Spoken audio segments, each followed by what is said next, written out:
ඒ කියන්නේ නිකන් අර ඉස්සර වගේ දැන් ආපහු සල්ලි තියෙන කෙනාට කොහොම හරි ඉගෙන ගන්න පුළුවන් යම් දෙයක් එකපාරක් කරලා අසමත් වුණා කියලා අපි ඒක කරන්න බෑ කියලා නියමයක් නැහැ සබාදම. ටෙස්ට් දැන් ඒ ලෙවල් ජීවිතේ නිකන් ඒ ලෙවල් වලින් උඩ දාන්න උත්සාහ කරන ගොඩක් වෙලාවට හරි ඉපත් අහිංසක අම්මා තාත්තලා ළමයි. මේකේ තියෙන දුක්ඛිතම කතාව තමයි. ඒ ළමයා කිව්වා සර් අපි තාත්තා හම්බ කරන්නේ රුපියල් 30000යි. කොච්චර පිස්සු ගියා කොච්චර කියලා උනා චිත්‍රපටයේ අවසානයේ නළුව දුන්නා. හැබැයි ඒ ලෙවල් වල තෝයිම හිතුව පෙෂයි. පෙෂයිගෙම හිතුවට මොකද උනේ එහෙම උනේ නෑ. එහෙම වෙන්නේ නෑ. ඕ ලෙවල් කියන එක ගැන උඩ හිතන්නේ පෙෂයි විෂයන් තුනම ෆේල්මක් තමයි. එන්න දැන් කවුරු හරි විභාගය ඇතැල්ලා දාලා තියෙනවා නම් අපෝ එහෙම අතාරින්න එපා. සුපිරි කාලයක් තියෙනවා. දිස්ත්‍රික් ටෙස්ට් නෙමෙයි අයිලම් ටෙස්ට් වෙලා කැම්පස් යන්න තරම් කාලයක් තියෙනවා. එක්සෑම් අතාරින්න එපා. සෙකන්ඩ් ෂයි වෙන්න පුළුවන්, ෆස්ට් ෂයි වෙන්න පුළුවන්, තර්ඩ් ෂයි වෙන්න පුළුවන්. ඔයාට අර සමහර ළමයි එක ෂයි එකක් විතර ලියුවා හිතා ගන්නවා මම එහෙන මෝඩ ඇති. මට බෑ. සමහරට ඔයාගේ අර එක පෙළේ කට්ටිය දක්ෂයි. හරිද? පාල දක්ෂ නැහැ. කියලා වාර හදාගෙන තියෙන එක. ඉතින් මට නම් කැම්පස් යන්න බෑ. අර යාළුව තරම් මම දක්ෂ නැහැ. එහෙම එකක් හදා ගන්නවා. ෆස්ට් ෂයි ලිව්වට පස්සේ නිකන් අපි කියනවා අර අපේ තියෙන නිකන් අර සිංහ ගතිය නැති වෙන. නිතරම හිතනවා මේ මම එකපාරක් අසමත් වුණානේ මට ආපහු මේක කරගන්න බැරි වෙයි. එන්නේ තමයි අපි දකින මෝඩම වැඩේ. හරිද? දැන් අපි පොඩි ප්‍රායෝගිකව නිකන් පැහැදිලි කරගමුකෝ නිකන්. ඇත්තම යථාර්ථය නෙමෙයි. මේ මල් කතා නෙවෙයි කියන්නේ මහා එන ඇත්තක් කියන්නේ. ඒක වාට තේරෙනවා ඇත්තක්. දැන් අපි පොඩි කාලේ වුණත් එකපාර ඇවිද්ද නැහැනේ. අපි නැගිට්ටා. නැගිටිනකොට වැටුනේ එකපාරට. වැටෙන්න පුළුවන්. එතකොට යම් දෙයක් එකපාරක් කරලා අසමත් වුණා කියලා අපි ඒක කරන්න බෑ කියලා නියමයක් නැහැ සබාදහම.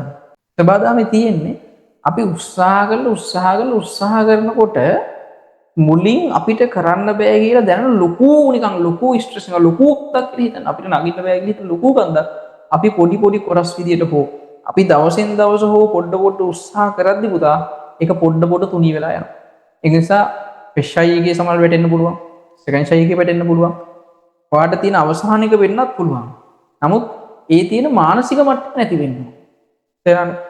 ඇත්තම යථාර්ථය කිව්වොත් දැන් ඇත්තම නිකන් මිහි පිට නිකන් එනම යථාර්ථය මොකද්ද? දැන් දැන් ඒ ලෙවල් ජීවිතේ නිකන් ඒ ලෙවල් වලින් ගොඩ දාන්න උත්සාහ කරන්නේ ගොඩක් වෙලාවට හරි දුප්පත් අහිංසක අම්මා තාත්තලාගේ ළමයි. ඇත්තම කතාව ඒක. අඩි ওই මල් කතන්දර විවිධාකාරයව කිව්වට ඇත්ත යථාර්ථය ඒක. අපි ඒක තේරුම් ගන්න ඕනේ. එතකොට ගොඩක් දුප්පත් සහ මධ්‍යපාන්තික අය ගොඩාක් ගොඩ ගිහිල්ලා තියෙන්නේ এডুকেෂන් වලින්මයි මේ නිදහස් අධ්‍යාපනයෙන්මයි. හරිද?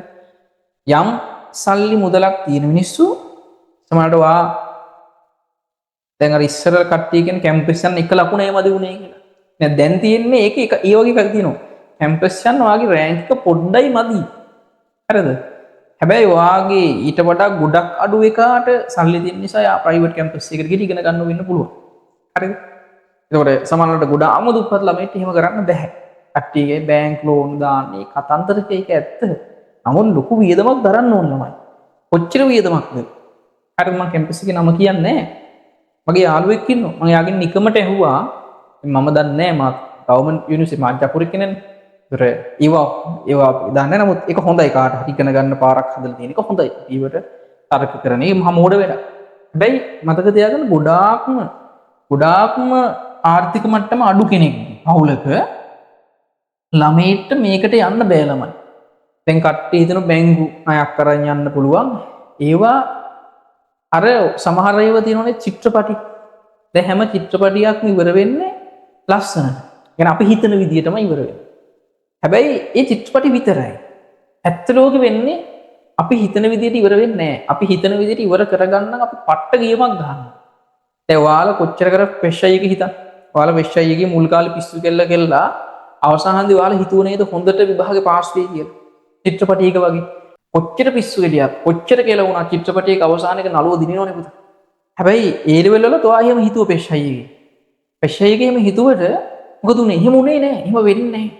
අපි ලොකු ආයාසයක් ලොකු කැපකිරීමක් දරන්න ඕන මේ වෙනස් කරා. එතකොට ගොඩාක්ම දුප්පත් ළමයිට කවදාවත් ප්‍රයිවට් කැම්පස් එකක් කියන එක තීනයක් වෙන්න පුළුවන්. කොහොමද එහෙම කියන්නේ කොහොමද බැංකු ලෝන් එහෙම තියෙනවනේ සමහර ළමයි එහෙම ආලා තියෙනවා. නෑ ළමයි එහෙම නැහැ. දැන් වා හිතන්න සමහර අම්මලා තාත්තලාගේ සමහරට අම්මා හෝ තාත්තා හෝ එක්කෙනෙක් ජොබ් කරන්නේ අනිත් කෙනා ජොබ් කරන්නේ නැහැ කියලා හිතන්න.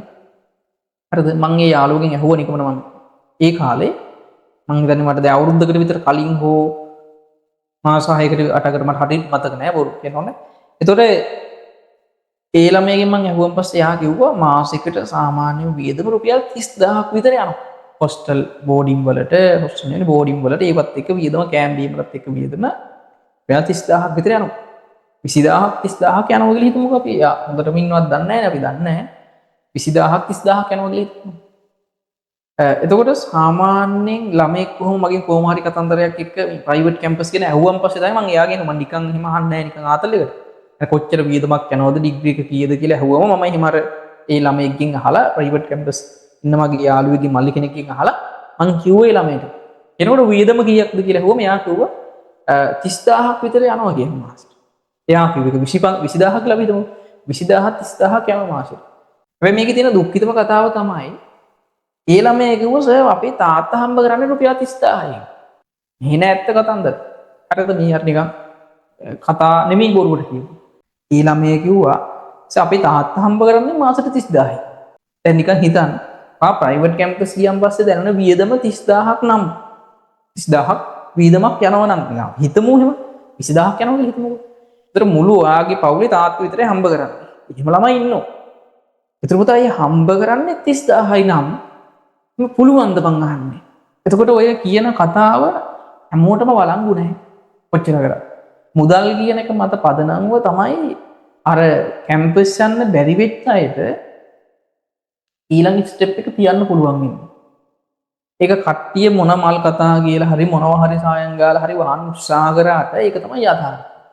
ඒ කියන්නේ නිකන් අර ඉස්සර වගේ දැන් ආපහුත් සල්ලි තියෙන කෙනාට කොහොම හරි ඉගෙන ගන්න පුළුවන් පාට තියෙනවා වගේම සල්ලි නැති කෙනාට ඒ ලෙවල් වලින් අසමත් වුණොත් නැගිටින්න ගොඩක් අමාරු වෙනවා අධ්‍යාපනයේ පැත්තේ.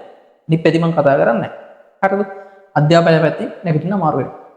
ඒ නිසා මම කියන්නේ වාත්තර එහෙම කෙනෙක් නම් වා හිතන්න එපා. ඒකට අහම දුන්නම නිකන් හිතන්න සමහරට මාසෙට තාත්තා 30000 යම්බ.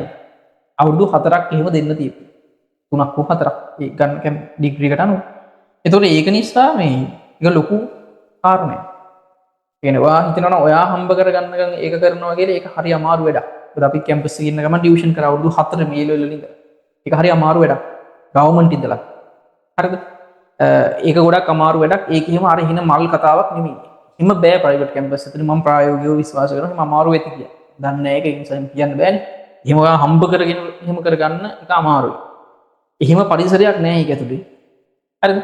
ඒක නිසා ඔයත් ඒ වගේ ළමයෙක් නම් මම කියන්නේ ඔය කියන මේ අපිට කියන මේ දකින්න ඒ වගේ අර මල් ජීවිත හරි අමාරුයි. ඔයත් ඒ වගේ කෙනෙක් නම් පාට තියෙන මෙන්න මේක තමයි පාර එක. ඒ ලෙවල්ම තමයි පාර. කොහොම හරි දිස්ත්‍රික් රෑන්ක් එක කැම්පස් යන මට්ටමේ උඩට දාගන්න. හරිද? ඒක නැතුව අනිත් ඒවට උත්සාහ කිරීම ඉතා ඵලයක් නැති දෙයක්. අර මානසිකව වැටෙන්න එපා. සෙකන්ඩ් ෂයි එකපාරක් බැරි වුණා කියලා එහෙම නැහැ. ඕන තරම් ළමයි ඉන්නෝ. ගණන් ෆීල් වෙලා ඇවිල්ලා ගණන් ඉස් දාලා ආවයි ඉන්නෝ කැම්පස් එකේ මගේ ළඟ. හරිද? ඔය ඕ ලෙවල් කියන එක ගැන ලොඩ හිතන්නේ ඔය පෙෂ්යි විෂයන් තුනම ෆේල් වුණත් කමක් නැහැ. මේ පාර උත්සාහ කරන අලුතින් අවදි වෙලා මුලින් ඉඳලා වැඩ කරනවා කියලා හිතලා අවංකව විශ්වාසයෙන් වැඩ කරා. එච්චරයි විශ්වාසයෙන් වැඩ කරා. ආශාවෙන් සහ විශ්වාසයෙන් වැඩ කරා. ඒක තමයි වැදගත්ම කාරණා.